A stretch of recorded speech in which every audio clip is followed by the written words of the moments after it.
Iran के साथ एक बार फिर से युद्ध की आशंका बहुत तेज। इजराइल जमा कर रहा है सैन्य उपकरण। इजराइल में गोला बारूद की खेप लगातार पहुंचाई जा रही है और यह माना जा रहा है युद्ध का यह बहुत बड़ा संकेत है कि ईरान के खिलाफ कभी भी एक बार फिर से अमेरिका और इजराइल युद्ध छेड़ सकते हैं। और ईरान से तनाव के बीच बेंजामिन नेतन्याहू ने मीटिंग बुलाई। नेतन्याहू ने सुरक्षा कैबिनेट की बैठक बुलाई है। मीटिंग में ईरान समेत कई मुद्दों पर चर्चा होगी। तो ये एक और महत्वपूर्ण बैठक जो कि इजराइल में होने जा रही है। नेतन्याहू ने ये मीटिंग बुलाई है और इस मीटिंग में ईरान को लेकर कई अहम मुद्दों पर बातचीत हो सकती है।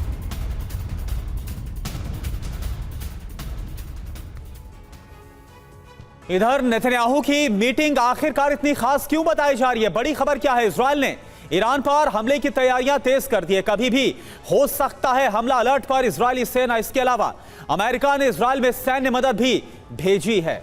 जी हां, नेतन्याहू ने ईरान का वजूद मिटाने की धमकी दी है। इजराइल को अमेरिका के ग्रीन सिग्नल का इंतजार है। सहयोगी देशों में भी तैयारी नजर आ रही है। इजरायली डिफेंस फोर्सेस ने लेजर बीम डिफेंस सिस्टम तैनात कर दिया है। यूएई में इजराइल ने लेजर बीम सिस्टम तैनात किया है। यूएई और इजराइल देखिए कैसे इतने नजदीक आते नजर आ रहे हैं। आयरन डोम को चलाने वाले सैनिक भी यहां पर भेज दिए गए।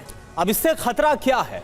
40 दिनों के युद्ध में ईरान ने कई बड़े हमलों को अंजाम दिया था। ईरान के कई हमलों को रोकने में इजराइल नाकाम साबित हुआ था। जेके बंसल सर, एक बात बताइए, क्या इन तैयारियों को देखने के बाद, चाहे वो अमेरिका की तरफ से हो, ब्रैड कूपर की तरफ से जाना और वॉरशिप में जाकर विजिट करना, मरीन कमांडो से मुलाकात करना, या फिर जो इजराइल तैयारियां कर रहा है, क्या ये जो वार्ता, ये तमाम जो बातें हैं, शर्तें हैं, ये सब कुछ एक दिखावा मात्र है, छलावा मात्र है? और सच्चाई ये है कि अमेरिका और इजराइल एक बार फिर से सिर्फ और सिर्फ युद्ध को लेकर ही तैयारियां कर रहे हैं? देखिए, युद्ध तो होने की संभावना काफ़ी है, लेकिन ये सच्ची कोशिश है अमेरिका और इजराइल, खासकर अमेरिका की, कि युद्ध ना हो और किसी तरह से न्यूक्लियर मटेरियल को देने के लिए ईरान तैयार हो जाए, जिसको ईरान तैयार कभी होगा नहीं। और ईरान तैयार नहीं होगा तो इसलिए ये युद्ध होगा। और युद्ध के अंदर में जैसा आपने बताया कि हालांकि आयरन बीम और जो आयरन डोम जो है आया है यूएई के पास में, उससे भी पूरी सुरक्षित गारंटी नहीं है। आपने देखा कि जब मिसाइल की बौछार हुई ईरान की तरफ से तो इजराइल का भी काफ़ी नुकसान हुआ और उनके जो आयरन डोम हैं और जो आयरन बीम हैं वो दोनों फेल हो गए थे उस तरह से। और ये एक हिम्मत है इजराइल की कि इतना नुकसान होने के बाद भी इजराइल फिर भी तैयार है अटैक करने के लिए, क्योंकि सबसे ज़्यादा जो डैमेज हुआ था इस बार वो इजराइल का हुआ था।